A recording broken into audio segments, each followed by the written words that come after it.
नमस्कार। कार्यक्रम कला संगम में मैं प्रतिमा शर्मा आप सभी दर्शकों का स्वागत करती हूँ।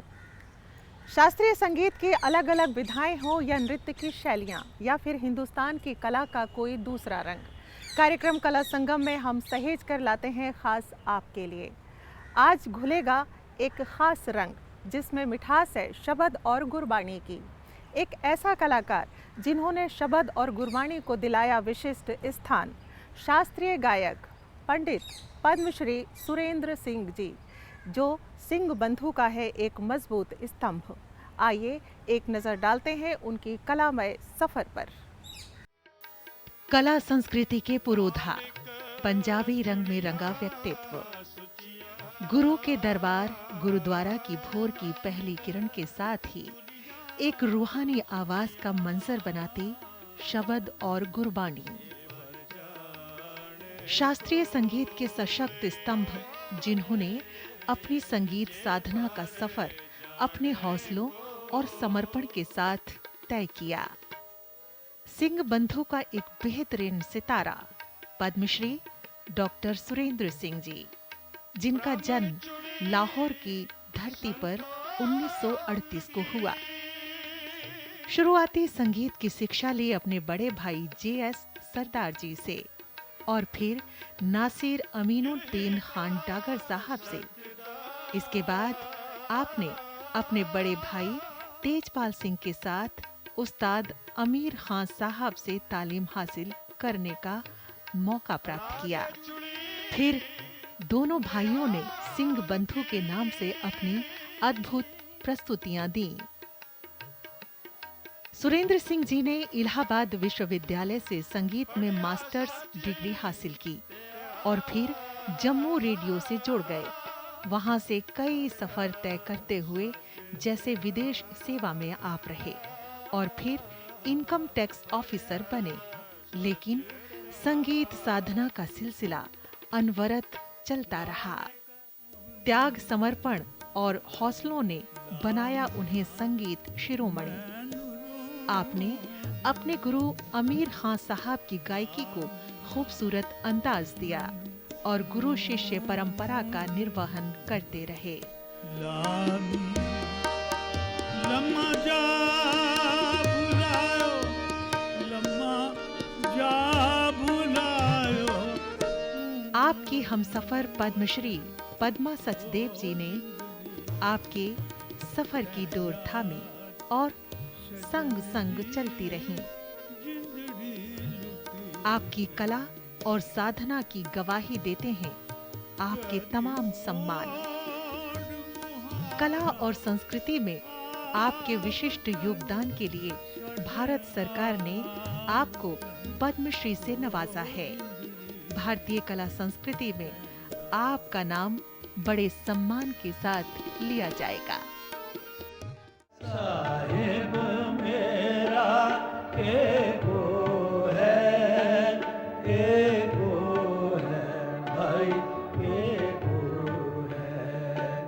जेता शब्द सूरत धुन तेरी, जेता शब्द सूरत धुन तेरी, जेता रूप काया तेरी, तू आपे रसना, आपे बसना, अबर ना दूजा कहो मारी। साहिब मेरा एको है, एको है भाई, एको है। हमारे दूरदर्शन की पुरानी यादें फिर से ताज़ा हो जाती हैं जब हम शबद और गुरबाणी सुनते हैं। और आज हमारा सौभाग्य है कि वो शख्स जिन्होंने शबद और गुरबाणी को एक प्रतिष्ठा दिलाई, एक उच्च मकाम हासिल हुआ, हमारे साथ हैं शास्त्रीय गायक पद्मश्री पंडित सुरेंद्र सिंह जी। आइए उनका स्वागत करते हैं कार्यक्रम कला संगम में। बहुत बहुत स्वागत है आपका सुरेंद्र जी कार्यक्रम कला संगम में। धन्यवाद। और कला संगम के सब टीम को मेरी तरफ से बहुत आभार। गुरुजी, मैंने जब भी देखा है आपके गायन को सुना है, एक रूहानी ताकत महसूस होती है। सुनने वालों के अंदर जहन में जैसे कुछ उतर रहा है, आत्मा परमात्मा से बात हो रही है, हरि ओम। वो आपके गायन में मैंने देखा है। तो क्यों ना कार्यक्रम की शुरुआत अगर शब्द से कर दी जाए। चलो प्रयास करता हूँ। जी। सतनाम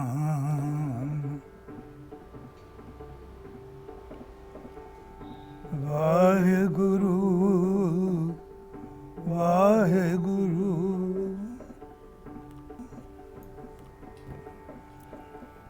जहाँ तू मेरे वल हैं, जहाँ तू मेरे वल हैं, तां क्या मोछंदा, तुद सब किछ मैनू सौंपिया, तुद सब किछ मैनू सौंपिया, जा तेरा बंदा, जा तेरा बंदा, तां क्या मोछंदा, तेरा बंदा। बहुत सुंदर गुरुजी। गुरुजी, आपने अपनी गायन में जैसे अध्यात्म को जोड़ा है, कब ऐसा आपको महसूस हुआ कि मुझे गाना सीखना है या अध्यात्म से आप जुड़े? कब ऐसी स्थिति आई आपके साथ? कितनी इसमें कई चीज़ें मिल जाती हैं जीवन में। मेरी माँ बहुत धार्मिक थी, मैं पालने से ही शब्द सुनता रहा, है ना। मेरे सबसे बड़े भाई जो थे वो नेत्रहीन हो गए। उस बदनसीबी से संगीत माँ हमारे घर में प्रवेश कर गई। तो फिर उनका एक टीचर, वो स्कूल चलता था ऊपर, हम नीचे रहते थे, और मैं डर डर के उनके करता रहता था। एक दिन उन्होंने पकड़ लिया कि क्या कर रहे हो। मैं कहा जी मैं राग भोपाली बजा रहा हूँ। अच्छा, मैं तब 5 साल का था। उनकी हंसी छूट गई। अच्छा लवा भी मैं भी सुन भोपाली। तो जिनको हारमोनियम का आइडिया है, जो तीसरे काले से अगर आप सिर्फ काले सुर दबाओ तो हर भोपाली बजती है। तो वो बड़े खुश हुए, अरे यार तुमने कमाल कर दिया, अब कल से रोज़ शाम को आओ। फिर मैंने गाना सीखना शुरू कर दिया। तो गुरुजी, सबसे पहले जो तालीम आपको मिली वो आपके बड़े भाई साहब से मिली, जे.एस. सरदार जी से। तो उसके बाद फिर किन गुरुओं का साथ आपको मिला? देखिए, मेरे भाई साहब से मैं कोई 16 साल तक गाना सीखता रहा। अच्छा। फिर मैं डागर ब्रदर्स से 1-1.5 साल ध्रुपद की तालीम लेने गया। फिर वहाँ से थोड़ी देर के बाद उस्ताद अमीर खान साहब ने कृपा की, तो फिर हम बाकी जीवन उनसे ही सीखते रहे। तो उस्ताद अमीर खान साहब की जो गायकी है वो बहुत बड़ी गायकी और सबसे अलग गायकी है। तो उनकी जो बारीकियां थीं वो आपने सीखी, और उस गुरु शिष्य परंपरा को भी आप निभाते रहे, आज तक वो चल रही है परंपरा। तो कुछ उसमें से कुछ सुनाना चाहेंगे? नहीं, देखिए आमिर खान साहब जी जो थे वो संत उनका स्वभाव था। जी। और जो आपने फरमाया मेरी थोड़ी सी गाने में, हमारे गाने में जो अध्यात्म की पुट है वो हमारे भाई से, हमारी माता जी से मिला, है ना। फिर उसका जो पूरा रसास्वादन जो है वो उस्ताद अमीर खान साहब के पास हुआ। अमीर खान साहब का गाना पूरी तरह से रूहानी गाना था। जी जी बिल्कुल। अच्छा, और वो पूरी तरह से हिंदुस्तानी सूफी थे। यानी उनको कोई धर्म नहीं है, उनकी एक बंदिश है, पिया प्रवीण परम सुख चतुर। सुख जो है, प्रवीण जो है वो श्री कृष्ण है। अच्छा। पिया प्रवीण परम सुख चतुर, मोहनी मूरत नट नागर, रोम रोम चाहे बरने न जाए मुँह से, ऐसो देव शाम सुंद सागर। ये गुरु साहब अमीर खां साहब की बंदिश है। यानी इस प्रकार का उनका ध्यान था। और जो गाने में गहराई है, जब आप नीचे उतरते हो तो आपका गहराई में सच से साक्षात्कार होता है। वो आमिर खां के पास था। आमिर खां साहब का गाना भक्ति की एक, चाहे वो तान गा रहे हैं, चाहे कोई बंदिश गा रहे हैं, उसमें भक्ति का रंग रहता था। इसलिए हमारे सारे गाने में अध्यात्म छाया हुआ अच्छा लगता है और छाया रहता है, इसीलिए वो रूहानी ताकत भी मिलती है।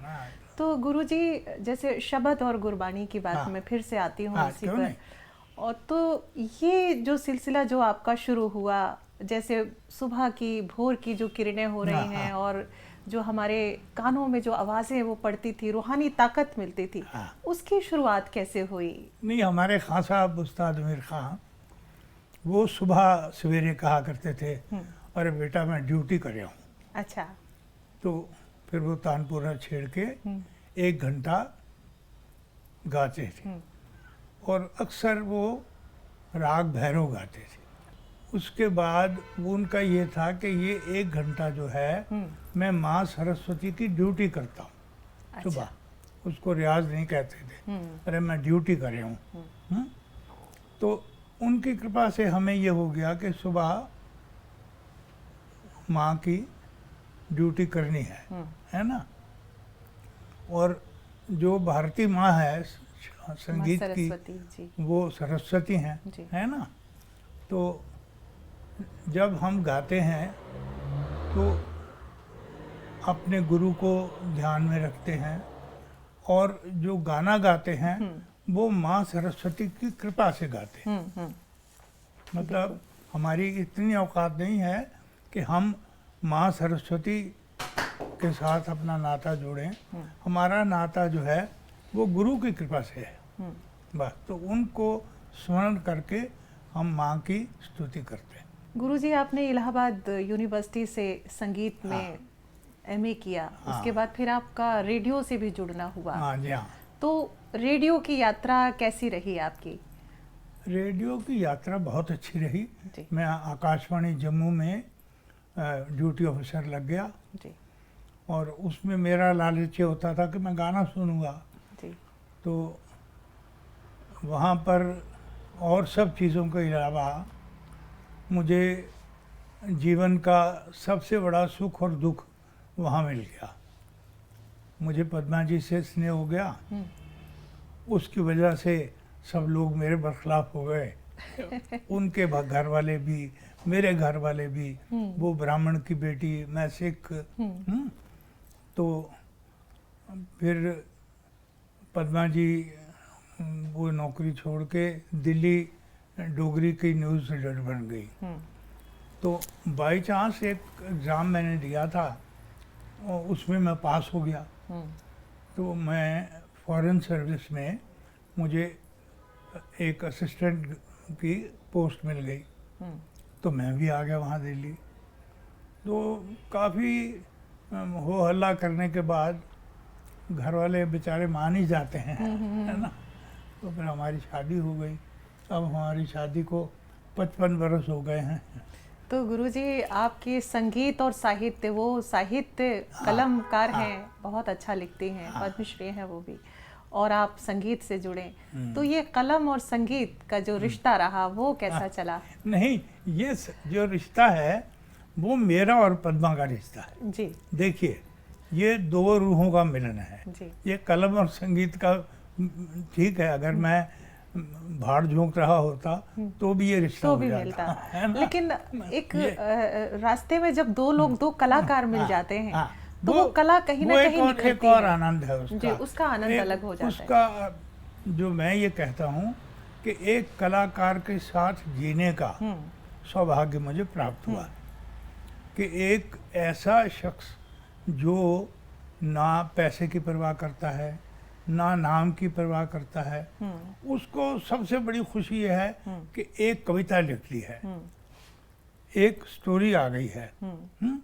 वो हमारे घर में, घर के बाहर जो झाड़ू वाड़ू देने आती थी सुबह, हैं, वो सब चाय पीती थी, तो पद्मा जी उनमें बैठ के चाय पीती थी। अच्छा। हैं, मैं कहा क्या करती हो? कहती इसमें बहुत स्टोरीज मिलती हैं लाइफ के साथ, देखो कैसा है, कैसे लोग हैं। तो उसके बाद उन्होंने एक ये घर वालियाँ करके लिखा, उसका हमने टीवी में दिया था। तो एक ऐसा आदमी कि मैंने उससे कहा कि तुम जम्मू गई हुई थी, तो प्रधानमंत्री कार्यालय से फ़ोन आया था तुम्हारे लिए, वो जो कागज़ उन्होंने मांगे वो मैंने भेज दिए हैं, तो मेरे ख्याल में तुम्हें पद्मश्री मिल रहा है। हाँ, वो जम्मू में भी आया था फ़ोन। अच्छा, बहुत साधारण तरीके से। मतलब उसने मुझे ये भी नहीं कहा कि जम्मू में फ़ोन आ गया था, मुझे पद्मश्री मिल रहा है। फिर उनको ये हिंदी का सबसे बड़ा सरस्वती सम्मान मिला, वो भी यही बस, सरदार जी सरस्वती सम्मान मिल गया, बस इतना। बहुत अच्छी बात। ऐसा मैंने व्यक्ति नहीं देखा। सहजता और सरलता बहुत ज्यादा है। इतना उनको ईश्वर ने कृपा की है उनके ऊपर। इस देश के हर प्रदेश ने उनको सराहा है, सम्मानित किया है। वो वैसे की वैसी ही रही। आप उससे बात करो, वो डोगरी की गुजरी है बस। बहुत सुंदर बात कही आपने। बात है। हाँ। गुरुजी, पद्मश्री आपको भी मिला। हाँ। तो जब इतने बड़े सम्मान मिल जाते हैं सरकार की तरफ से, अलग अलग संस्थाओं की तरफ से, तो हमारी भी एक जिम्मेदारी बढ़ जाती है। तो आपकी भी कुछ जिम्मेदारी बढ़ी होंगी जरूर कहीं ना कहीं। मैं आपको अपना रवैया बताता जी हूँ जी। कि मुझे एक बार मेरे गुरुजी, मेरे बड़े भाई साहब ने पूछा तुम्हें कैसे लगता है, तो मैंने कहा कि मैं तो अपने आप को कृष्ण की गोपी मानता हूँ। जब वो मुरली बजाता है, जिस धुन पे बजाता है, मैं वही शक्ल बना के खड़ा हो जाता हूँ। जब वो मुरली समेट लेता है, मैं घर आके अपना चौका बर्तन करना शुरू कर देता हूँ। क्या बात है। जो खुशी जो होता है, वो जब तक अवार्ड मिलता है, घर आए तो बस फिर आपकी बेटी है जिसने आपको डांटना है, आपकी बीवी है जिससे आपको डरना है, और सबसे बड़ा जो वो हमारा तंबूरा है जिसने रोज़ सुबह डांटना है, तो उसी में फिर वो लग जाते हैं। तो कोई मतलब जिम्मेदारी, क्या जिम्मेदारी है, जिम्मेदारी तो तंबूरे के साथ है। सबको अपना अपना रास्ता खुद तय करना होता है। आपको अपना एक ही गुरु चुनना है। हमारा गुरु तानपुर है। जब तक वो प्रसन्न नहीं होता है, ना हमें चैन आता है। अब मैं 80 पार कर गया हूँ, लेकिन मैं अब भी सुबह शाम दोनों वक्त प्रयास करता हूँ। तो गुरुजी, वही मैं पूछना चाहूँगी कि आजकल जैसे बच्चे, बहुत सारे बच्चे सीख भी रहे हैं, क्लासिकल म्यूज़िक सीखते हैं, और आए दिन हम देखते हैं जो रियलिटी शोज़ होते हैं, बहुत बच्चे आते हैं, सीखे हुए आते हैं, लेकिन बहुत दिनों तक वो टिक नहीं पाते हैं। क्या रीज़न है यहाँ पर? ये हमारा, आप जो फरमा रही हैं, ये हमेशा ही सच था। जिन लोगों ने हमारे वक्त में भी गाना सीखना शुरू किया, फिर थोड़ी देर में कोई अवसर लग गया, किसी की शादी हो गई, है ना। जो गाना है, जो संगीत है, वो एक आग है, जिसको लग गई उससे बुझती नहीं है। वो आग ही आपको दौड़ाती है। लेकिन पहले थोड़ी सी जो एक उत्साह है, जब तक उत्साह रहता है, बच्चे गाना सीखते हैं, पर वो उत्साह आग में परिवर्तित नहीं हुआ। बस मुझे लगता है आराधना और साधना दोनों ही साथ चलनी बिल्कुल। चाहिए। देखिए, पहले प्रेम है, फिर आराधना है, जी, फिर साधना है। साधना है। अब किसी कहाँ आप जाके रुक गए, है ना। तो पुरानी एक कहानी होती थी कि वो शहजादा जंगल में शहजादी को ढूंढने जाता है, तो उसको कहता है रुकना मत, जहाँ रुकोगे वहीं पत्थर हो जाओगे, है ना। तो ये जीवन का सिद्धांत है। जी, आपने आराधना में कहाँ आप रुक गए कि बस बड़ा हो गया, वहीं आप पत्थर हो जाते हैं। तो इसलिए जो साधक है उसको रुकने का कोई हक नहीं है, उसको चलते रहना चाहिए।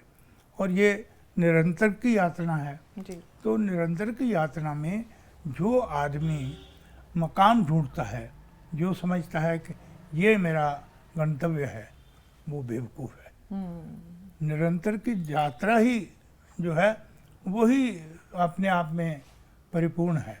मंजिल नहीं है इसकी, ये बस चलते यही रहना मंजिल है, मंजिल चलना ही मंजिल चलना है। ही मंजिल है। चलने बहुत की सुंदर बात कही चलने गुरुजी। की शक्ति ईश्वर देता रहे, तो यही तो मंजिल है। यही तो मांग रहे हैं कि हम हर वक्त तेरा गुण गाते रहें। गुरु शिष्य परंपरा की बात करते हैं, आपने तो बखूबी निभाई है और आज उस परंपरा को आगे अरे, बढ़ा ही उस रहे परंपरा हैं। की कृपा से ही आगे आज मैं बढ़े हैं। यहाँ पहुँचा हूँ कि मैं आपसे बात कर रहा हूँ, या जी, आपने जी। सोचा कि इनसे भी बात करनी जी, चाहिए, जी। है तो ना। गुरुजी, आजकल के बच्चे इस परंपरा में पूरी तरीके से निर्वहन करते हैं? नहीं, जो करते हैं वो करते ही हैं। जी, देखिए, मेरे शिष्यों में मेरा सबसे प्रिय शिष्य जो है, हाँ, अभिमन्यु। अच्छा, ये पहले कहते रहे मैंने आपसे सीखना है, मैं टालता रहा। फिर ये मैंने कहा अच्छा भाई ये तो पीछे ही पड़ गया है। तो फिर इनको सिखाना शुरू किया। फिर इन्होंने एक बार मुझे कहा कि मुझे रिखब दिखाई नहीं देता। तो आप जानिए कि 2 महीने यहाँ मैं बैठ के रियाज किया करता था।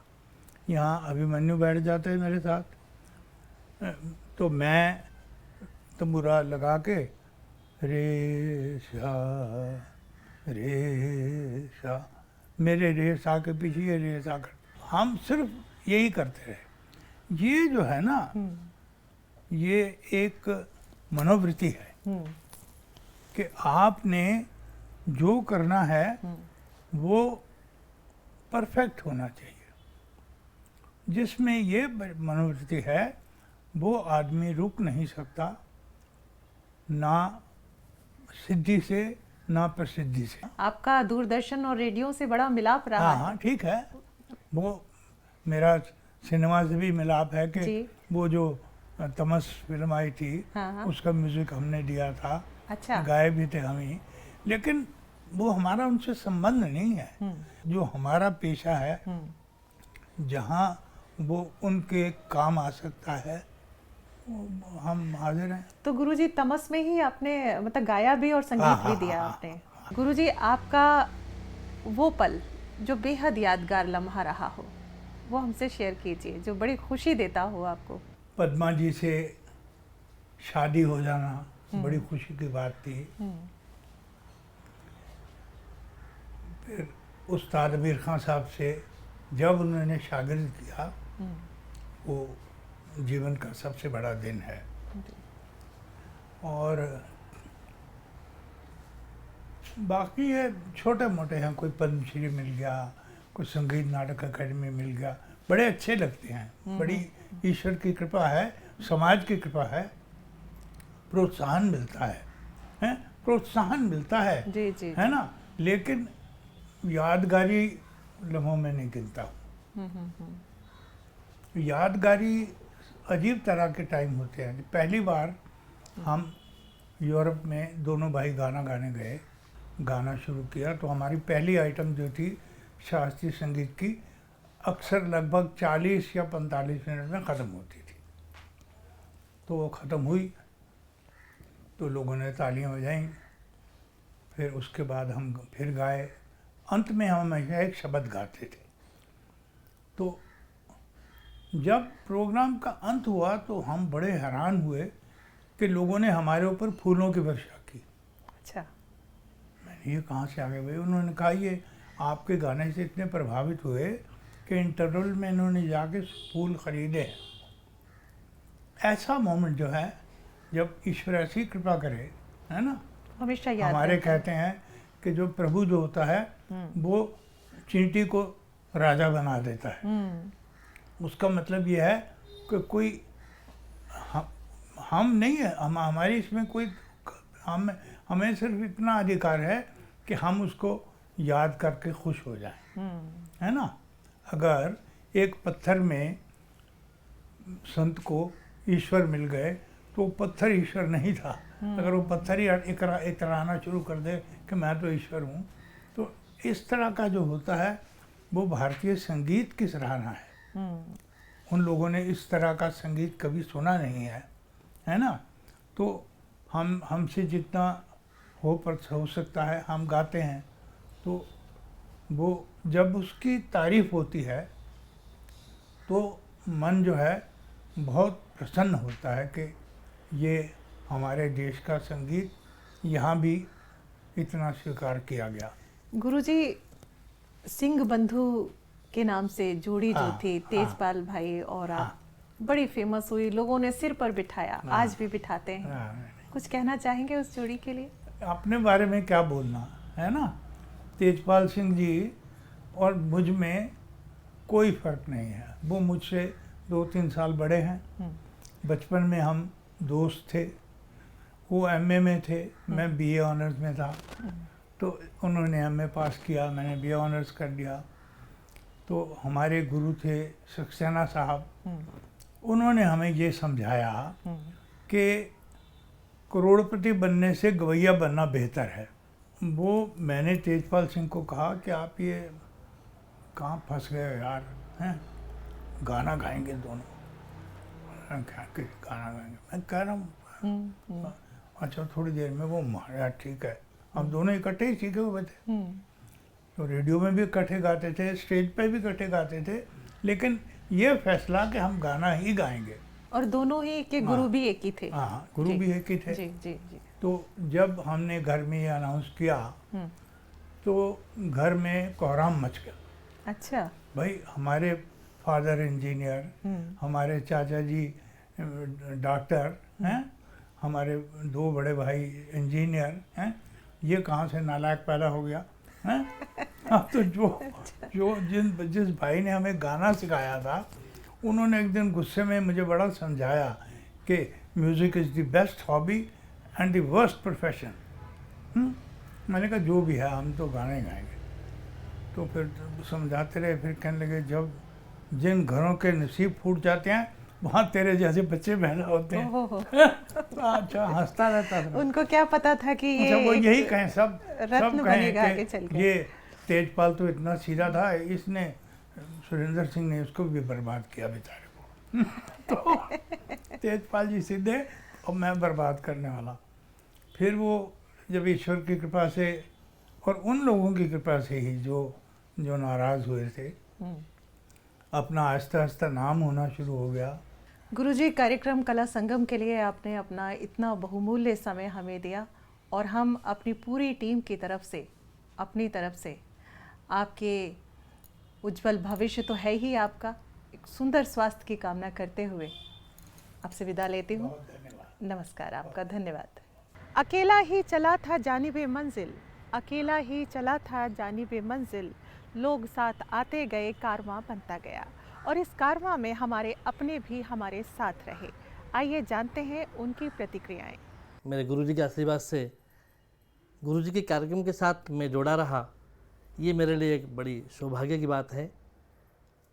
भारतीय संगीत परंपरा में संगीत में स्वरों को दर्शन करना जिसको बोलते हैं, ब्रेन साइकोलॉजी के लेकर स्वर का दर्शन करके प्रमाण करके गाने का तरीका, वो मेरे गुरुजी पंडित सुरेंद्र सिंह जी से मुझे मिला। मैंने अपने बेटे के साथ इस क्लासिकल म्यूज़िक को गुरुजी से सीखना शुरू किया, आचार्य अभिमन्यु साहू जी से, जो कि हमारे गुरुजी हैं वो पंडित सुरेंद्र सिंह जी के शिष्य रहे हैं। तो अभी हम सीखते हैं उनसे, मैं और मेरा बेटा सिद्धांत, और हम चाहते हैं कि आगे चल के हमारे बेटे का भविष्य क्लासिकल सिंगिंग में हो, बहुत अच्छा गाए और आगे बढ़े, इसको परंपरा, गुरु शिष्य परंपरा को भी आगे बढ़ाए। हिंदुस्तानी क्लासिकल म्यूज़िक को मैं अभ्यास करता हूँ, उसको आगे तक बचा के रखूँगा। कला संस्कृति भारतीयता की पहचान है, ये हमारी विरासत है, इसको सहेज कर रखना है, ये हमारा स्वाभिमान है। कार्यक्रम कला संगम के अगले अंक में हम फिर मुलाकात करेंगे कला जगत से जुड़े एक और नए कलाकार से। तब तक के लिए प्रतिमा शर्मा और कला संगम की पूरी टीम को दीजिए इजाज़त। नमस्कार।